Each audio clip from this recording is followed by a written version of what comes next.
আসসালামু আলাইকুম। Technique easy এডুকেশনের পক্ষ থেকে সকলকে আন্তরিক শুভেচ্ছা ও অভিনন্দন জানিয়ে শুরু করছি। আমি মইনুল ইসলাম চলে আসলাম তোমাদের অর্থাৎ নবম দশম শ্রেণী এবং যারা 2026 সাল থেকে মানবিক বিভাগে এসএসসি পরীক্ষা অংশগ্রহণ করবা তাদের জন্য আমি মূলত এখন তোমাদের নবম অধ্যায় নিয়ে আলোচনা করব। কি নবম অধ্যায় নিয়ে আলোচনা করব? তো আমরা টাইপ 1 দেখি। টাইপ 1 এর নাম কি? টাইপ 1 হচ্ছে ফকির সন্ন্যাসী আন্দোলন। ঠিক আছে, টাইপ 1 হচ্ছে ফকির সন্ন্যাসী আন্দোলন। এখন আমরা টাইপ 1 থেকে শুরু করবো। ঠিক আছে, টাইপ 1 থেকে শুরু করবো। দেখো দেখো টাইপ 1 হচ্ছে বাংলার ফকির সন্ন্যাসী আন্দোলন ছিল কি? বলছে বাংলার ফকির সন্ন্যাসী আন্দোলন ছিল কি? মুসলিম বিরোধী আন্দোলন না, ফকির সন্ন্যাসী আন্দোলন হয়েছিল মূলত ব্রিটিশদের বিরুদ্ধে, মানে ইংরেজদের বিরুদ্ধে। ঠিক আছে, ফকির সন্ন্যাসী আন্দোলন কি ছিল? ব্রিটিশদের বিরুদ্ধে। ঠিক আছে, তাহলে এই যে দেখো আমাদের আনসার হচ্ছে ঘ, চারের আনসার হচ্ছে ঘ, ব্রিটিশ বিরোধী। ঠিক আছে, এরপর 2 নম্বর দেখো বাংলায় ফকির সন্ন্যাসীদের জীবন ধারণের মাধ্যম ছিল কি? বলছে বাংলায় ফকির সন্ন্যাসীদের জীবন ধারণের মাধ্যম ছিল কি? তারা ভিক্ষাবৃত্তি করতো। আমরা জানি তারা কি করতো, তারা ভিক্ষাবৃত্তি করতো। ঠিক আছে, তাহলে হচ্ছে 2 এর আনসার গ, 2 এর আনসার হচ্ছে গ, ভিক্ষাবৃত্তি করতো। ঠিক আছে, এবার 3 দেখো। 3 বলছে ইংরেজদের সাথে ফকির সন্ন্যাসীদের সম্পর্ক কেমন ছিল? 3 দেখো বলছে ইংরেজদের সাথে ফকির সন্ন্যাসীদের সম্পর্ক কেমন ছিল? গ, সংঘর্ষমূলক। হ্যাঁ, আনসার হচ্ছে গই হবে, সংঘর্ষমূলক। ঠিক আছে, কেমন ইংরেজদের সাথে ফকির সন্ন্যাসীদের সম্পর্ক কেমন ছিল? সংঘর্ষপূর্ণ। ঠিক আছে, ইংরেজরা আর কাদের সঙ্গে? ফকির সন্ন্যাসীদের, এদের সম্পর্ক ছিল কি? ডাকুমরা সম্পর্ক, অর্থাৎ সংঘর্ষমূলক। এরপর দেখো 4 নম্বর বলছে ফকির সন্ন্যাসীদের ইংরেজ বিরোধী আন্দোলনে জড়িয়ে পড়ার অন্যতম কারণ কোনটি? 4 নম্বর কি বলছে? বলছে যে ফকির সন্ন্যাসীদের সাথে ইংরেজ বিরোধী আন্দোলনে জড়িয়ে পড়ার অন্যতম কারণ কোনটি? ফরাসি তিতুমিরের আমন্ত্রণ না, তিতুমিরের আমন্ত্রণের জন্য কি হয়? ফরাসিদের সাথে আসে না। এরপরে হাজী শরীয়তুল্লাহ আগ্রহ, হাজী শরীয়তুল্লাহর আগ্রহ না, এটাও না।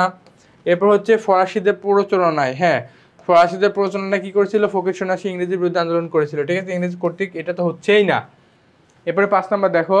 5 নম্বর বলছে ফকির সন্ন্যাসী ব্রিটিশদের বিরুদ্ধে কেন আন্দোলন করেন? বলছে ফকির সন্ন্যাসী ব্রিটিশদের বিরুদ্ধে কেন আন্দোলন করে? 5 নম্বর কেন আন্দোলন করে দেখি আমরা। ক্ষমতার জন্য না, ক্ষমতার জন্য করেনি। অর্থের জন্য না, অর্থের জন্য করেনি। এরপর লণ্ঠনের জন্য না, এটা অবাধ চলাফেরা বাধা দেওয়ার ফলে। কি? অবাধ চলাফেরা বাধা দেওয়ার ফলে ফকির সন্ন্যাসী ব্রিটিশদের বিরুদ্ধে কি আন্দোলনে মেতে উঠেছিল। ঠিক আছে, এরপর দেখো 6 নম্বরটা দেখো। 6 নম্বর বলছে সন্ন্যাসী আন্দোলনের নেতা কে ছিলেন? 6 নম্বর বলছে সন্ন্যাসী আন্দোলনের নেতা কে ছিলেন? দেখো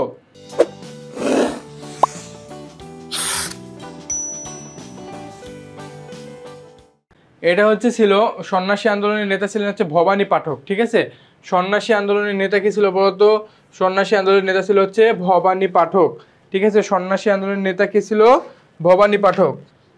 এটা হচ্ছে ফকির আন্দোলন একটা আর সন্ন্যাসী আন্দোলন একটা, তোমাদের বই কিন্তু বিভক্ত আছে। ঠিক আছে, 6 এর আনসার হবে খ। 6 এর আনসার কি? 6 এর আনসার হচ্ছে ফকির সন্ন্যাসী আন্দোলনের নেতা কি ছিলেন? সন্ন্যাসী আন্দোলনের নেতা ছিলেন হচ্ছে খ, ভবানী পাঠক।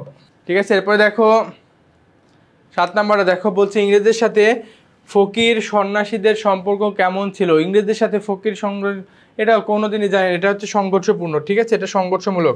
ইংরেজরা আর হচ্ছে ফকির সন্ন্যাসীদের মধ্যে সম্পর্ক ছিল কি? সংঘর্ষমূলক। ঠিক আছে, এবার 8 নম্বরটা দেখো। নিচের জিজ্ঞাসা চিহ্ন স্থানে কোনটি বসবে? বলছে চেরাগালি, মোসাসা, মাদার বক্স। দেখো মাদার বক্স, আমরা জানি এটা হচ্ছে ফকির সন্ন্যাসী আন্দোলন। ঠিক আছে, এই 3 নেতাই কি ছিল? ফকির সন্ন্যাসী আন্দোলনের সঙ্গে ওতপ্রোতভাবে জড়িত ছিল। ঠিক আছে, তাহলে আমাদের আনসার হচ্ছে গ, ফকির সন্ন্যাসী আন্দোলন। এরপর 9 নম্বর বলছে, এবার দেখো 9 নম্বর বলছে যে ফকির সন্ন্যাসীর জীবিকা নির্বাহ করত।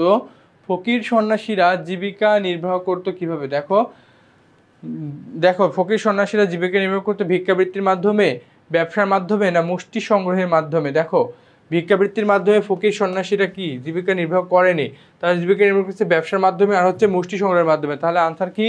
আনসার হচ্ছে গ, 2 ও 3। ঠিক আছে, আনসার হচ্ছে 2 ও 3। এরপর 10 নম্বরটা খেয়াল করো। 10 নম্বর বলছে ফকির সন্ন্যাসী বিদ্রোহের নেতা হিসেবে যে নামটি সমর্থনযোগ্য। আগে আমরা অপশনসগুলো দেখি। বলছে ফকির সন্ন্যাসী বিদ্রোহের নেতা হিসেবে যে নামটি, মীর কাসেম না, মীর কাসেম কোনোদিন ছিল না। এবার হচ্ছে মজনু শাহ ছিল আর ভবানী পাঠক ছিল। মজনু শাহ ছিল আর ভবানী পাঠক ছিল, মীর কাসিম ছিল না। মীর কাসিম চলে যাচ্ছে পলাশী যুদ্ধের সাথে। ঠিক আছে, তাহলে এই দুটো চলে যাচ্ছে হচ্ছে কি ফকির সন্ন্যাসী আন্দোলনের সাথে, ঠিক আছে। তাহলে আমাদের আনসার হচ্ছে 2 ও 3। দেখি এখন 2 ও 3 কোথায় আছে, 2 ও 3 কোথায় আছে দেখি। দেখো 2 ও 3 আছে হচ্ছে গয়ে, ঠিক আছে। আমি তোমাদের ব্যাখ্যা দিয়ে দিলাম, তাহলে আমাদের এটা আনসার হচ্ছে 2 ও 3, ঠিক আছে। ওকে, আমাদের এই পার্ট এখানেই শেষ হয়ে যাচ্ছে। আমরা নতুন কোনো টাইপ নিয়ে তোমাদের সঙ্গে আবার হাজির হয়ে যাচ্ছি। সে পর্যন্ত ভালো থাকো, সুস্থ থাকো, আল্লাহ হাফেজ।